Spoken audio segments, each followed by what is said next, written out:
మాకు అత్యంత ప్రియులారా, కుటుంబ ప్రార్థనకి ప్రేమతో మిమ్మల్ని అందరిని ఆహ్వానిస్తున్నాం. అందరూ దేవుని సన్నిధికి రండి. దేవుని సన్నిధిలో మనం అటు ఇటు తిరగకుండా శ్రద్ధగా కూర్చుందాం.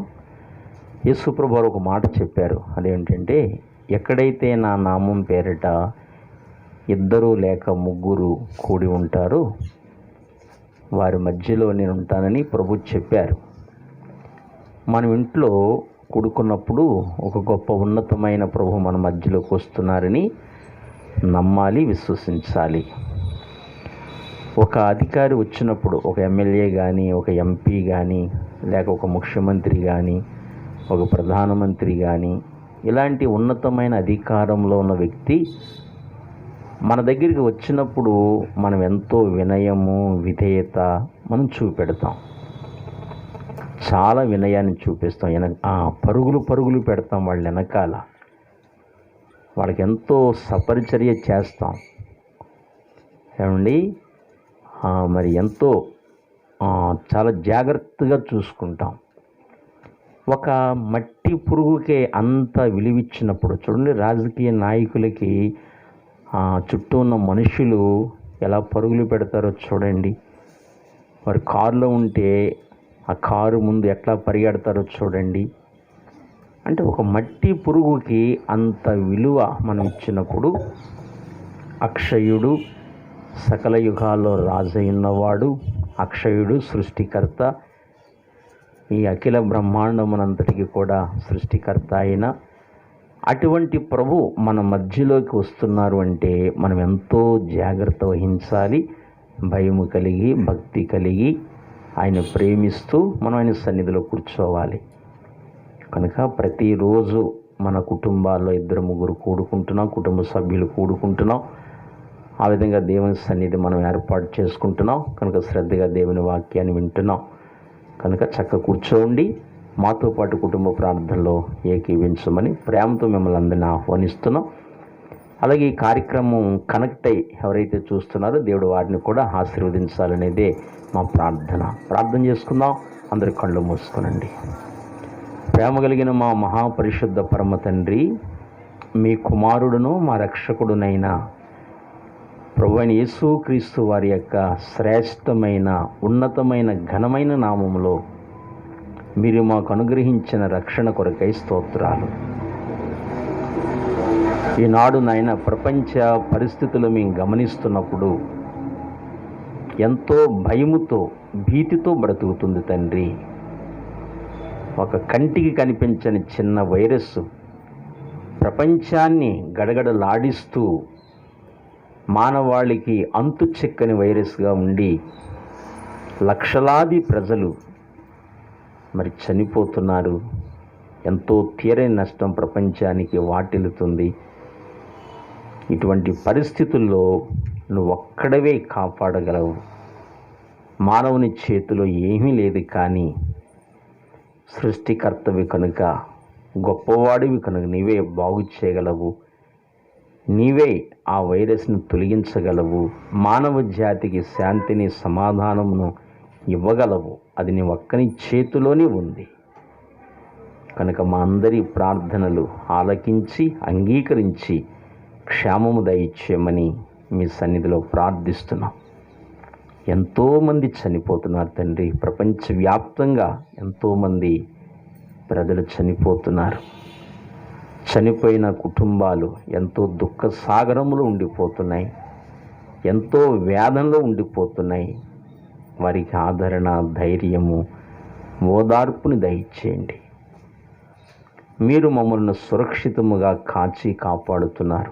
ఏ తెగులు నీ గుడారమును సమీపించదని, ఇశ్రాయేలును కాపాడేవాడు కునుకొడు నిద్రపోడని వాగ్దానములు మాకు ఇచ్చి మమ్మల్ని ఎల్లవేళలా కాపాడుతున్న మా నమ్మకమైన మంచి కాపరివిగా నిన్ను స్తుతించి కొనియాడుచు, మీరు నైనా మాకు ఇచ్చిన ఆత్మీయ బిడ్డలందరినీ, సంఘములన్నింటిలో ఉన్న ఆత్మీయ బిడ్డలందరినీ జ్ఞాపకం చేసుకుని నీ బిడ్డలందరి చుట్టూ కంచి కాపుదలుంచి, భద్రత ఉంచి, ఏ కీడు తగలకుండా కాపాడుతూ రమ్మని ప్రార్థన చేస్తూ, ఇతర దేశాల్లో ఉన్న మా బిడ్డలను జ్ఞాపకం చేసుకోండి. అలాగుని సంఘాల్లో ఉన్న బిడ్డలందరినీ జ్ఞాపకం చేసుకుని ఆయా స్థలాల్లో, భారతదేశంలో ఆయా స్థలాల్లో ఉన్న వారిని కూడా మీరే జ్ఞాపకం చేసుకునవలసిందిగా ప్రార్థన చేస్తూ ఇప్పుడు పాట పాడి స్తుతించడంలో, వాక్య పరిచర్యలో సహాయం చేయమని కోరుకుంటూ యేసు నామమున ప్రార్థించి వేడుకుంటున్నాము తండ్రి. ఆమేన్, ఆమేన్. లేదా అందరికీ వందనాలండి. మీ అందరికీ వందనాలు. మరి ఈ సమయంలో మన పాటల పుస్తకంలోంచి 549 పాత పుస్తకాల్లో 462వ పాట మనం పాడుకుందాం. మాతో పాటు మీరు కూడా అందరూ కలిసి పాడండి. 549, 462వ పాట అందరం కలిసి పాడుకుందాం. ఆకాశ మహాకసంబులు పట్టాని ఆశ్చర్యకరుడా, ఆకాశ మహాకశంబులు పట్టాని ఆశ్చర్యకరుడా, కృపా చూపి నిబంధనను నెరవేర్చిన ఉపకారి, కృపా చూపి నిబంధనను నెరవేర్చిన ఉపకారి, కాపాడితివి నడిపితివి, కాపాడితివి నడిపితివి, నీ ఇంటికి మమ్ములను, నీ ఇంటికి మమ్ములను, ఆకాశ మహాకశంబులు పట్టాని ఆశ్చర్యకరుడా, ఆకాశ మహాకశంబులు పట్టాని ఆశ్చర్యకరుడా, నీ దాసునికి నీ ప్రజలకు నీ క్షమాను కనుపరచు, నీ దాసునికి నీ ప్రజలకు నీ క్షమాను కనుపరచు, నిదు కల్వరి రక్తమునా, నిదు కల్వరి రక్తమునా, నీవే కడుగు కరుణమయ, నీవే కడుగు కరుణమయ, ఆకాశ మహాకసంబులు పట్టాని ఆశ్చర్యకరుడా, ఆకాశ మహాకసంబులు పట్టాని ఆశ్చర్యకరుడా, నీతి న్యాయ మూలకర్త ప్రీతి తోడా, నీ ప్రజలకు నీతి న్యాయ మూలకర్త ప్రీతి తోడా, నీ ప్రజలకు నీతి న్యాయ మూల నిన్ను, నీతి న్యాయ మూల నిన్ను, స్తుతింప నిరతంబు, స్తుతింప నిరతంబు, ఆకాశ మహాకసంబులు పట్టాని ఆశ్చర్యకరుడా, ఆకాశ మహాకసంబులు పట్టాని ఆశ్చర్యకరుడా.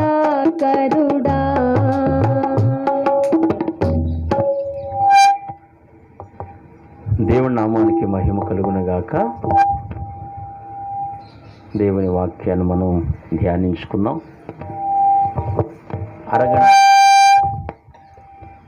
అరగంట సమయంలో మనం ఎక్కువ విషయాలు ధ్యానించుకోలేము కనుక మరి శ్రద్ధగా దేవుని వాక్యాన్ని వినండి. కొన్ని మాటలు మనం ధ్యానించుకుందాం. శ్రద్ధగా దేవుని వాక్యాన్ని గమనించమని మనం చేస్తున్నాం. యోహాను సువార్త 16వ అధ్యాయము 13వ వచనాన్ని మనం చదువుకుందాం. అయితే ఆయన అనగా సత్యస్వరూపి అయిన ఆత్మ వచ్చినప్పుడు మిమ్మును సర్వసత్యములోనికి నడిపించును. సత్యస్వరూపి అయిన ఆత్మ వచ్చినప్పుడు సర్వసత్యములోకి మనల్ని నడిపిస్తాడు. ఆయన సర్వసత్యములోనికి నడిపిస్తాడు. మనకి తెలుసు సత్యము అనగా క్రీస్తు అని మనకు తెలుసు. యేసు ప్రభు వారు అన్నారు, నేనే సత్యము అన్నారు. సత్యం అనగా యేసు ప్రభు అని మనకు తెలుసు. మరి సర్వసత్యము అంటే సర్వక్రీస్తునా? సర్వసత్యం అంటే సర్వక్రీస్తు అని కాదు. సత్యస్వరూపి అయిన ఆత్మ వచ్చినప్పుడు సర్వసత్యములోనికి నడిపించునంటే అన్ని విషయములలో సత్యములోనికి నడిపించబడుట అని అర్థం. సత్యస్వరూపైన ఆత్మ మన మీదకి వచ్చినప్పుడు అన్ని విషయాలలో మనం సర్వసత్యములోనికి లేక అన్ని విషయాల్లో సత్యములో నడిపించబడతాం, సత్యములోనికి నడిపించబడతాం. ఎందుకంటే అపవాదున్నాడు లోకములో, సర్వలోకాన్ని మోసం చేస్తున్నాడు. ప్రతి విషయములో మోసం, పచ్చి మోసం, మానవ జాతిని అనేక విధాలుగా మోసగిస్తూ ఉన్నాడు. అందుచేత సత్యస్వరూపైన ఆత్మ వచ్చినప్పుడే మనం అన్ని విషయాల్లో సత్యములోకి నడిపించబడతాం. కనుక మనం కొన్ని విషయాలు గమనించినప్పుడు ఏ విషయాల్లో మనం వాస్తవమైన సంగతిలోకి నడిపించబడతామో దేవుని వాక్యం మనకు తెలియచేస్తుంది. నెంబర్ 1, మొట్టమొదట తిమోతికి రాసిన మొదటి పత్రిక మొదటి విషయాన్ని మనం జ్ఞాపకం చేసుకుందాం. తిమోతికి రాసిన మొదటి పత్రిక 6వ అధ్యాయము 18వ వచనం చదువుకుందాం. వారు వాస్తవమైన జీవమును సంపాదించుకొను నిమిత్తము. చాలు, వాస్తవమైన జీవము అంటే వాస్తవము అన్న నిజము అన్న రెండు ఒకటే కదా. వాస్తవమైన జీవం ఉంది, వాస్తవము కాని జీవము కూడా ఉంది. నిజమైన జీవం ఉంది, నిజము కాని జీవము కూడా లోకంలో ఉంది. అయితే సత్యస్వరూపైన ఆత్మ వచ్చినప్పుడు మనల్ని వాస్తవమైన లేక నిజమైన జీవములోకి ఆయన మనల్ని నడిపిస్తారు. నిజమైన జీవములోనికి ఎప్పుడైతే ఆ సత్యస్వరూపైన ఆత్మ వస్తాడో నిజమైన జీవములోకి మనల్ని నడిపిస్తాడు. అపవాది మానవ జాతిని మోసగిస్తూ నేను జీవమును అంటాడు. నేను జీవమును, నేను పాపమును క్షమిస్తాను అంటాడు. నేను జీవమని అంటాడు, నేను దైవమని అంటాడు. ఇలాగున మానవ జాతిని అనేక విధాలుగా మోసగిస్తూ ఉన్నాడు. కానీ వాడు జీవము కాదు, వాడు నరహంతకుడు. ఆది నుండి కూడా వాడు నరహంతకుడు. వాడు చనిపోతాడు, వాడు అగ్నిగుండానికి ఆహుతైపోతాడు. వాడి కొరకు అగ్నిగుండం సిద్ధపరచబడింది. మత్తయి సువార్తలో చెప్పబడినట్లుగా వాని కొరకును వాని అనుచరులైన దూతల కొరకును సిద్ధపరచబడిన నిత్యాగ్ని అన్నాడు. అపవాదికిని వాని దూతలకును సిద్ధపరచబడిన నిత్యాగ్ని అంటాడు. వాడు కూడా అగ్నిగుండానికి ఆహుతైపోతాడు. వాడు నాశనం అవుతాడు. నరహంతకుడు మనుషుల్ని చంపుతూ ఉంటాడు. వాడు ఆయుధం ఏదనగా అబద్ధం, మోసం. వాడు ఆయుధమే అది. మానవ జాతిని మోసగిస్తూ ఉన్నాడు. ఇది దైవము, ఇది దైవము, ఇది నిజమైన జీవము అని అబద్ధం చెబుతూ మానవ జాతిని, మనుషులను మోసగిస్తూ ఉన్నాడు. ఇప్పుడు చూడండి, ఈ లాక్డౌన్ ఈ పీరియడ్లో, ఈ కరోనా వైరస్ ఈ పీరియడ్లో లక్షల మంది చనిపోతూ ఉండగా పెట్లా రాలిపోతున్నారు. అమెరికాలో కప్పెట్లేక శవాలని ఒకే ఏకగొయ్యి తీసి పూడ్చేశారు సమాధిలో. గుట్ల గుట్లుగా శవాలేసి పూడ్చారు. ఆ దృశ్యాలు చూస్తున్నప్పుడు చాలా బాధ అయిపోతుంది. అరే, ఇంతమంది చనిపోతున్నారా? ఆ మనుషులు చనిపోతుంటే ఆ దృశ్యాలు చూస్తున్నప్పుడు చాలా వేదన, చాలా బాధ కలుగుతుంది. అయ్యో, ఇంతమంది చచ్చిపోతున్నారా అని వేదన కలుగుతుంది, బాధ కలుగుతుంది. మరి ఈ భౌతిక సంబంధమైన మరణం చూస్తున్నప్పుడే మనకింత వేదన, ఇంత బాధ కలుగుతున్నప్పుడు మరి యుగయుగాలు ఆత్మ ఆ నిత్యాగ్ని గుండములో కాలటానికి వెళ్ళిపోతున్నప్పుడు మనకెంత బాధ కలుగుతుంది? ఏమండి, ఆ విషయాన్ని మనం ఆలోచించాలి.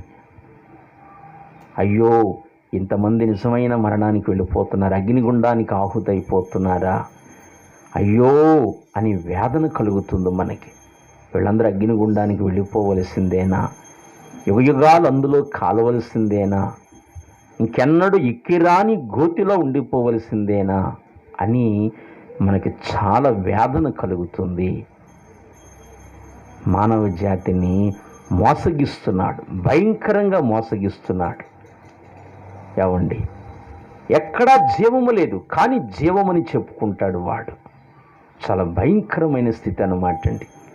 వాడు నాశనానికి వెళ్ళిపోతున్నాడు, మానవాడిని నాశనములోకి నడిపిస్తున్నాడు. అందుకే బైబిల్ చెబుతుంది, ప్రకటన గ్రంథము చూడండి, 12వ అధ్యాయములో ఒక మాట చదువుతారా? చూడండి, 9వ వచనము.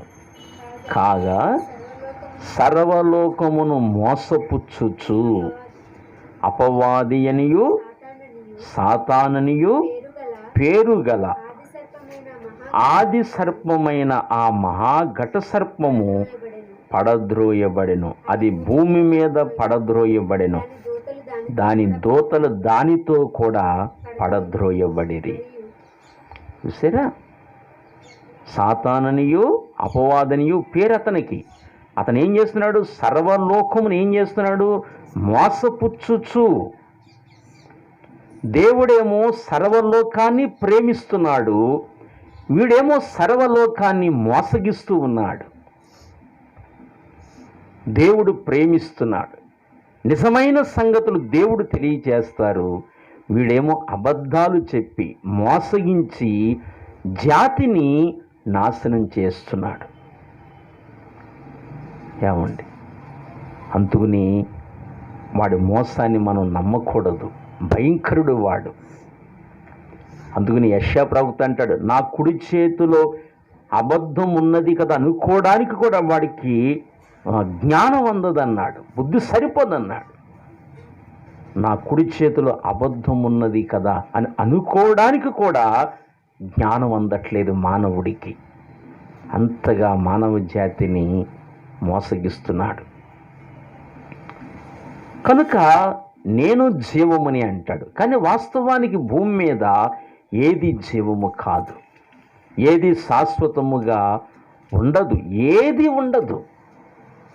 ఏమండి, పేతురు రాసిన 2వ పత్రిక చూడండి, పేతురు రాసిన 2వ పత్రిక 3వ అధ్యాయము 10వ వచనం కాడ నుంచి చదువుదామా? 3:10.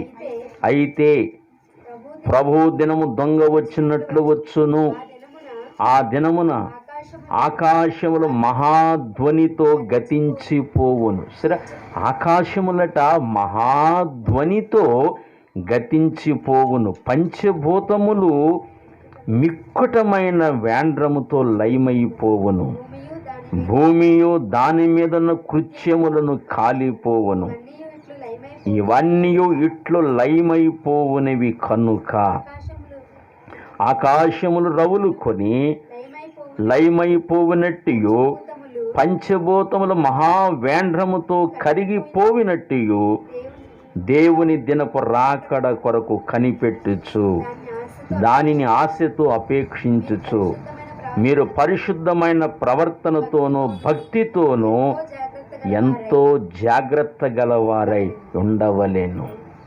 సరే, కానీ మీరు పరిశుద్ధమైన ప్రవర్తనతోనూ భక్తితోనూ ఎంతో జాగ్రత్త గలవారై ఉండవలెను.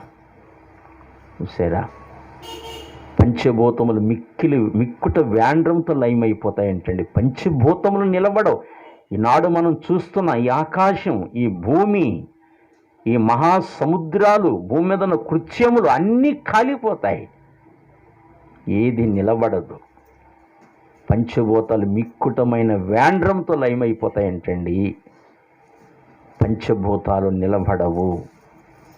పంచభూతాలు నాశనమైపోతాయి. ఈనాడు మానవులు పంచభూతాల్ని దైవములుగా భావిస్తారు. అగ్నిదేవుడు అంటారు. అగ్నిదేవుడు ఏంటండి? పంచభూతాలు నాశనం అవుతాయని దేవుని వాక్యం సెలవిస్తుంది. వాయుదేవుడు అంటారు, అగ్నిదేవుడు అంటారు. ఏవండి, అలాగుని నీటిని దేవతగా పూజిస్తూ ఉంటారు. ఇలాగున పంచభూతాలు లయమైపోతాయి. ఈ పంచభూతాలు నిలబడవు. ఈ పంచభూతాలకి క్షయిత ఉంది, నాశనమవుతాయి. అందులో జీవము లేదు, నాశనమవుతూ ఉంటాయి. ఏమండి, ఇక మనుషుల కాడికి వస్తే సర్వ శరీరులు గడ్డిని పోలిన వారు ఇంతలో కనబడి అంతలో మాయమవుతారు. ఏమండి, మనం ఆ పాట పాడతాం. లేత ప్రాయము ప్రాయమును గతించిపోనది, లేత వయస్సు నడి ప్రాయం గతించిపోనది,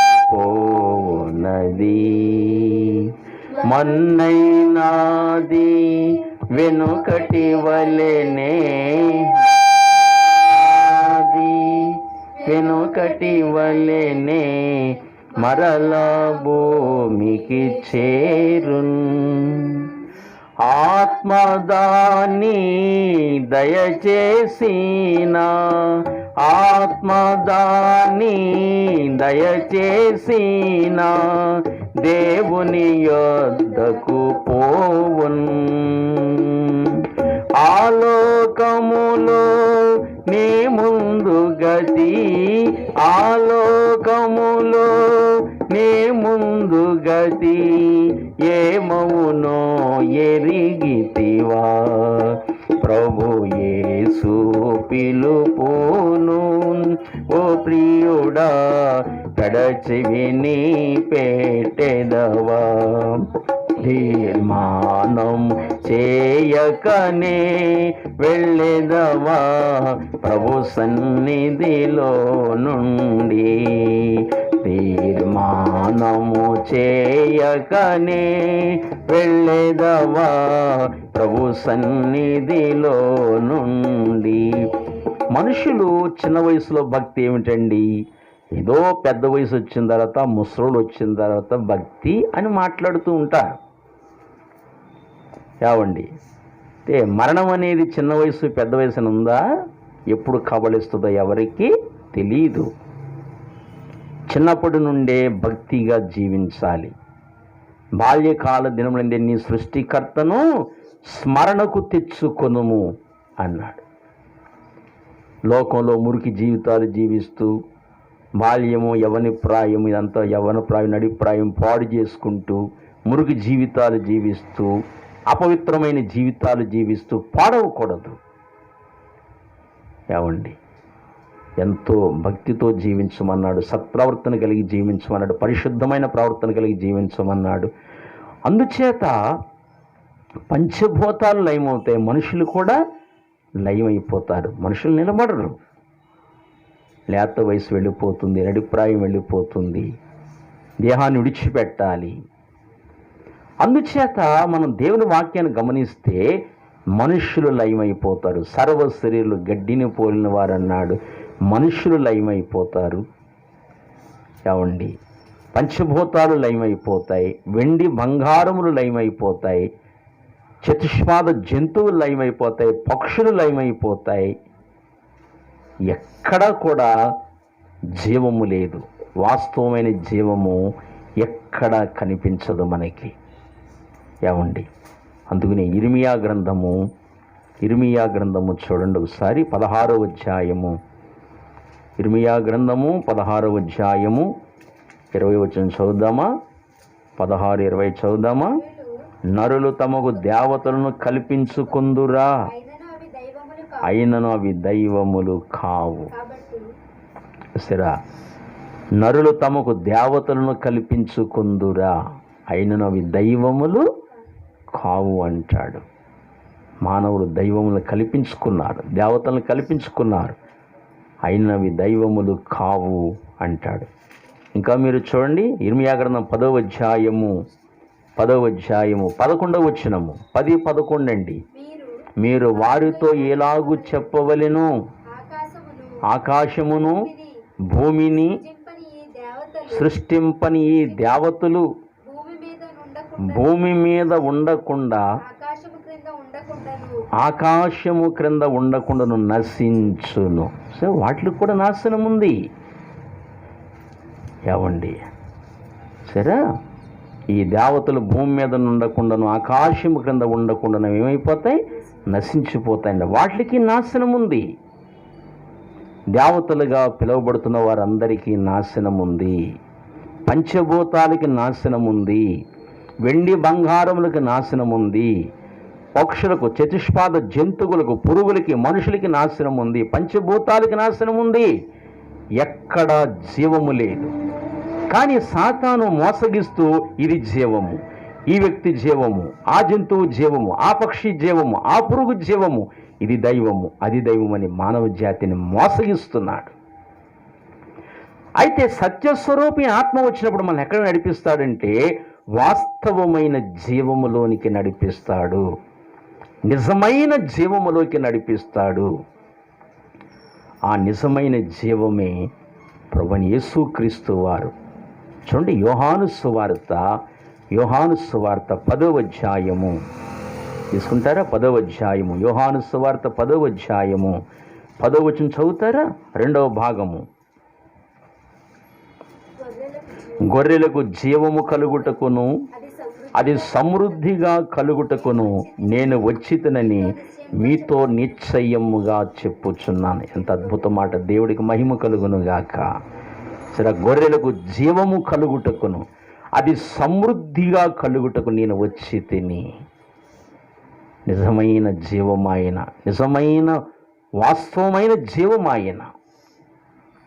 గొర్రెలకు సమృద్ధి అయిన జీవాన్ని ఇవ్వటానికి నేను వచ్చి తినన్నాడు. సరే, వాస్తవమైన జీవములోకి పరిశుద్ధాత్మ దేవుడు మనం నడిపిస్తాడంటే వాస్తవమైన జీవము కలిగిన ఆ ఉన్నతమైన వ్యక్తి దగ్గరికి, ఆ దివ్య పురుషుని దగ్గరికి పరిశుద్ధాత్మ దేవుడు మనం నడిపిస్తాడు, మన కన్నులు తెరుస్తాడు, ఆ ప్రభు దగ్గరికి మనం నడిపిస్తాడు. ఆయనే జీవాధిపతి. ఏమండి, పేతురు అంటాడు కదా, మీరు జీవాధిపతిని చంపితిరి కానీ దేవుడు ఆయనను లేపెను అంటాడు. జీవాధిపతి, మానవాళికి జీవాన్ని ఇవ్వటానికి వచ్చిన జీవాధిపతి ఆయన. ఏమండి, నాశనము లేని జీవమాయన, జీవాధిపతి. మానవుల మధ్యలోనే మరణించి తిరిగి లేచాడు ఆయన. మరణమును జయించి తిరిగి లేచిన వాడు జీవాధిపతి. యాజ్ఞవల్కుడు అన్నాడు, అసతోమా సద్గమయ, తమసోమా జ్యోతిర్గమయ, మృత్యోర్మా అమృతంగమయ అన్నాడు. అసతోమా సద్గమయ, అసత్యములో ఉన్నను సత్యములోనికి నడిపించు. తమసోమా జ్యోతిర్గమయ, తమస్సు అంటే చీకటి, జ్యోతిర్గమయ నన్ను వెలుగులోనికి నడిపించు. మృత్యోర్మా అమృతంగమయ. ఏమండి, మరణములో ఉన్న జీవములోనికి దాటించాడు. ఆ జీవం ఎవరండి? ఎవరు? ప్రాక్టికల్గా మనం ఆలోచన చేస్తే, చారిత్రకంగా మనం ఆలోచన చేస్తే, మరణాన్ని జయించి తిరిగి లేచిన చారిత్రక పురుషుడు ఎవరు? మనం ఆలోచించాలి. ఇవన్నీ కూడా జ్ఞానంగా మనం ఆలోచించాలి. మరణమును జయించి తిరిగి లేచాడు. మనందరి మరణం ఆయన మీద వేసుకుని మన మరణాన్ని ఆయన అనుభవించాడు. ఎబ్రీ 2:9 ఏంటండి? ఎబ్రీ 2:9 ఏంటి? దేవుని కృప వలన ప్రతి మనుషుని కొరకు ఆయన మరణం అనుభవించెను అనుంది. ప్రతి మనుషుని మరణాన్ని ఆయన అనుభవించి మానవుడికి మరణం లేకుండా చేశాడు. మానవుని జీవములోకి దాటించేశాడు. మానవుని మరణాన్ని కొట్టివేశాడు. ఎంత గొప్ప ప్రభు అండి. ప్రతి మానవుడికి జీవాన్ని ఇవ్వడానికి వచ్చాడు ఆయన. గొర్రెలకు జీవాన్ని ఇవ్వడానికి వచ్చానన్నాడు. వాస్తవమైన జీవం ఏమిటో మనకి తెలియచేస్తున్నాడు ఆయన. పరిశుద్ధాత్మ దేవుడు ఎప్పుడైతే వస్తాడో మన నిజమైన జీవములోకి, నిజ దైవము యొద్దకు మనల్ని నడిపిస్తాడు. శాశ్వత కాలం బ్రతికే జీవములోకి మనల్ని నడిపిస్తాడు. వాస్తవమైన జీవములోకి మనల్ని నడిపిస్తాడన్న వాస్తవాన్ని మనం గుర్తించాలి. అది నెంబర్ 1. అది మొదటి విషయం. ఇంకా వివరించడానికి టైం సరిపోదు కనుక నేను పాయింట్ వైజ్గా ముందుకు వెళ్ళిపోతున్నా. అది నెంబర్ 1. పరిశుద్ధాత్మ దేవుడు వచ్చినప్పుడు, సత్యస్వరూపైన ఆత్మ వచ్చినప్పుడు మిమ్మల్ని సర్వసత్యంలోకి నడిపించనన్నాడు. ఆ సర్వసత్యమే మానవుని నిజమైన జీవములోకి నడిపిస్తాడు. పరిశుద్ధాత్మ దేవుడు వచ్చినప్పుడు ఈ మోసం నుండి విడిపిస్తాడు. నిజమైన జీవములోనికి, వాస్తవమైన జీవములోకి మనల్ని నడిపిస్తాడు. అవాస్తవమైన జీవం నుండి విడిపిస్తాడు. ఇది మోసం అని మనకు చూపిస్తాడు. సత్యములోకి నడిపిస్తాడు. వాస్తవమైన జీవములోకి నడిపిస్తాడు. అది నెంబర్ 1. అది మొదటి విషయము. ఆ వాస్తవమైన జీవమే ప్రభు అయిన యేసుక్రీస్తు వారు. అందుకే పరిశుద్ధాత్మ దేవుడు యేసు ప్రభు దగ్గర నడిపించి నిత్య జీవనం మనకు అనుగ్రహించడానికి సహాయం చేస్తారు ఆయన. అది మొదటి విషయము. రెండవది లూకాసు వార్త 16వ అధ్యాయము. సత్యస్వరూపైన ఆత్మ వచ్చినప్పుడు మనం ఎక్కడికి నడిపిస్తారంటే లూకాసు వార్త 16వ అధ్యాయము 11వ వచనము. కాబట్టి మీరు అన్యాయపు సిరి విషయములో నమ్మకముగా ఉండని ఎడల సత్యమైన ధనమును ఎవరు మీ వశము చేయును. ఇక్కడ 2 విషయాలు కనబడుతున్నాయి. అన్యాయపు సిరి ఒకటి, సత్యమైన ధనము ఒకటి. ఇక 2 ధనాలు కనపడుతున్నాయి. ఏవండి, కనుక సాతాను ఏం చేస్తాడంటే ఇదే నీకు ధనము, ఇదే గొప్ప ధనం అని చెప్తూ ఉంటాడు. ఈ లోకధనమే గొప్పది, ఇదే నీకు కావలసిందని చెప్తుంటాడు. కానీ యేసు ప్రభు చెప్తాడు, లేదురా బాబు, ఇది వాస్తవం కాదు, వాస్తవమైన ధనం ఉంది, దాని కొరకు నువ్వు ప్రయాసపడు అని పరిశుద్ధాత్మదేవుడు మనకు చెబుతాడు. కనుక 2 ధనాలు కనిపిస్తున్నాయి. ఏమండి, అన్యాయపు సిరి, అదే ఆ యొక్క సిరిని ఏమంటామంటే అవాస్తవమైన సిరి. రెండవది సత్యమైన ధనము. 2 ధనాలు కనిపిస్తున్నాయి. అసత్య ధనం ఒకటి ఉంది, సత్య ధనము ఒకటి ఉంది. కనుక సత్యస్వరూపైన ఆత్మ వచ్చినప్పుడు మనల్ని సత్యమైన ధనములోకి నడిపిస్తాడు. మనకి సత్య ధనాన్ని మనకు అనుగ్రహిస్తాడు. వాస్తవమైన ధనమేదో మనకి తెలియచేస్తాడు. ఇదిగో నేను త్వరగా వచ్చుచున్నాను, వాని క్రియ చొప్పున సిద్ధపరిచిన జీతము నా యొద్ద ఉన్నది అంటాడు. ఏమండి, ఆయన క్రియలు చేసేటట్లుగా చేస్తాడు. మన కళ్ళు తెరుస్తాడు. ఆయన కొరకు పనిచేసేటట్లుగా చేస్తాడు. మన ఆరోగ్యము, మన బలము, మన శక్తి, మన ధనము ఆయన కొరకు, మన సమయము ఆయన కొరకు ఖర్చు పెట్టేట్లుగా చేస్తాడు.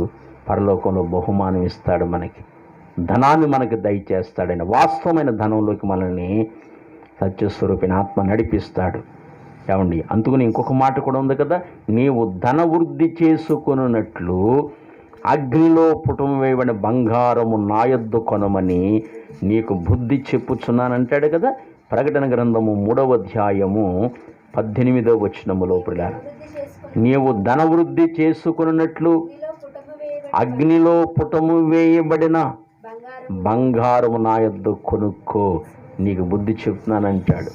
మనకు ధనవృద్ధి కావాలి, మనం ధనవంతులం కావాలి, సత్యధనవంతులం కావాలి అంటే అగ్నిలో పుటము వేయబడిన ఆ బంగారాన్ని మనం కొనుక్కోవాలి. అగ్నిలో పుటము వేయబడిన బంగారం.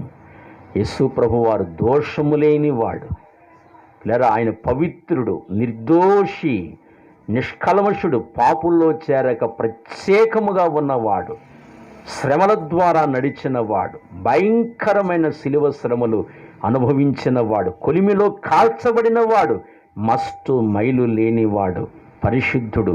ఆయన గూర్చిన మాటలు పవిత్రమైనవి. అది అగ్నిలో పుటము వేయబడిన బంగారం. అది ఎప్పుడైతే ఆ బంగారం మనకు దొరికిందో మన ధనవంతులమైపోతాం ప్రభునందు పిల్లారా. ఏ ధనం అది? సత్య ధనవంతులమైపోతాం. నిజమైన ధనంలోకి మనం వెళ్ళిపోతాం. ఈ నిజమైన ధనం ఎవరిస్తారంటే మనకి సత్యస్వరూపైన ఆత్మ వచ్చినప్పుడు మనల్ని ఆ నిజమైన ధనములోకి నడిపిస్తాడు, సత్యమైన ధనములోకి మనల్ని నడిపిస్తాడన్న వాస్తవాన్ని మనం గుర్తించాలి. అది నెంబర్ 1. అది రెండవ విషయము. ఇక మూడవ విషయం మనం ఆలోచన చేస్తే తిమోతికి రాసిన మొదటి పత్రిక 6వ అధ్యాయము 20వ వచనము. ఓ తిమోతి, నీకప్పగింపబడిన దాన్ని కాపాడి అపవిత్రమైన వట్టి మాటలకును జ్ఞానమని అబద్ధముగా చెప్పబడిన విపరీత వాదములకును దూరముగా ఉండుము. సరే, ఏమని గమనించారా? అపవిత్రమైన వట్టి మాటలకును, రెండవది జ్ఞానమని అబద్ధముగా చెప్పబడిన విపరీత వాదములకు దూరముగా ఉండుము. సరే, జ్ఞానమని అబద్ధముగా చెప్పబడిన విపరీత వాదములకు. సరే, జ్ఞానమని దేనికి పేరు పెట్టాడండి? అబద్ధానికి పెట్టాడు. ఏమని పేరు పెట్టాడు? జ్ఞానమని. అది అబద్ధానికి జ్ఞానం అని పేరు పెట్టాడు. అది చూసారా? అబద్ధానికి జ్ఞానము. తర్వాత అపవిత్రమైన ఒట్టి మాటలకును, తర్వాత అబద్ధానికి జ్ఞానం అని పేరు పెట్టాడు. అపవిత్రమైన ఒట్టి మాటలకు, తర్వాత అబద్ధానికి ఏం పేరు పెట్టాడు? సాతాను జ్ఞానము అని పేరు పెట్టాడు. అంచేత సత్యస్వరూపిన మన పరిశుద్ధాత్ముడు వచ్చినప్పుడు, సత్యస్వరూపిన ఆత్మ వచ్చినప్పుడు మనల్ని ఎక్కడికి నడిపిస్తాడంటే సత్యమైన జ్ఞానములోకి, వాస్తవమైన జ్ఞానములోకి, నిజమైన జ్ఞానములోకి నడిపిస్తాడు ఆయన. ఆ నిజమైన జ్ఞానమే ప్రభువైన యేసుక్రీస్తు వారు. కొరింథీయులకు రాసిన మొదటి పత్రిక 1:24 చదువుతారా? మొదటి కొరింథీ 1:24. మొదటి కొరింథీ 1:24 చదవండి ఒకసారి. ఆయన యూదులకు ఆటంకముగాను ఉన్నాడు, కానీ యూదులకేమి, గ్రీసు దేశస్థులకేమి, పిలువబడిన వారికే క్రీస్తు దేవుని శక్తియును, అది దేవుని జ్ఞానమునై ఉన్నాడు. సరే, యూదులకేమో ఆటంకం ఆయన, అన్యజనులకేమో వెర్రితనము. యూదులకు ఆటంకం, అన్యజనులకి వెర్రితనం. మరి క్రీస్తు ఎవరికి శక్తి అంటే పిలువబడిన వారికి. ఎవరైతే పిలువబడుతున్నారో, ఎవరి మనోనేత్రాలు వెలిగించబడుతున్నాయో వారికి మాత్రమే క్రీస్తు దేవుని జ్ఞానము, దేవుని శక్తి. అందరికీ కాదు.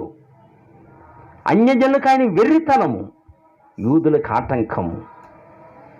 కానీ ఎవరికి జ్ఞానం అంటే ఆయన పిలువబడిన వారికే.